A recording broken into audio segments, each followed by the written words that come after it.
Yeah, I mean, I think when it comes to our Good. testimony and the transparency and the realness of, like, you said something about behind the scenes, and I think that for a lot of Christians, that's the thing. We can reflect a light of Christianity all we want, but it's, God is only the truly one that knows the things that are going on behind the Right. scenes. And like you said, He will put a Facts. conviction in our life so that we can turn away from those things, Right. and it's not so that we cannot feel. That enemy tries to use that so that we don't feel worthy of going closer to the Father because of the things that we're doing. We cannot become more Christ-like if we are not in relationship with Him, if That's we are not good. surrounding ourselves and continuing to move towards that direction. Yes, there's going Yeah. to be backslides possibly, right? But it's about continuing to push forward and not allow those backslides to identify us, right? we Mm. can we are a testimony to other people when we are real about the process of what God took us to, Good. because so many people feel that they cannot go to the Father because they do not feel worthy of it That's because of the good. sin in their life. But we cannot transform that sin in our life alone. We need God in order to really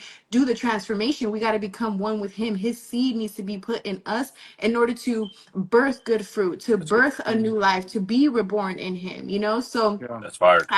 I think that, if it's a normal process for us to be still struggling with certain things because the enemy is obviously still trying to keep us in bondage and keep us Yeah. in sin. And so he's going to continue to bring things up. And when we are weak in our flesh and our spirit man is not yet being filled and fulfilled, then we're going to constantly be falling. But Good. it's a continuous process until we get to that point where we become more strong in Him and we know Yeah. our identity in Him. And Yeah. when the tests and the trials come, we're not affected by it in the That's same way good. anymore. Mm-hmm. So I really Yeah. just wanted to kind of point all of that out, because I think Good. that, Yeah. sometimes when we see that, oh, Christians backslide, it gives a bad reputation of a Yeah. Christian Facts. lifestyle. But in Facts. reality, we all are going through trials, even as pastors, even as leaders. It doesn't matter who you are. We're all in this battle against our flesh and our spirit.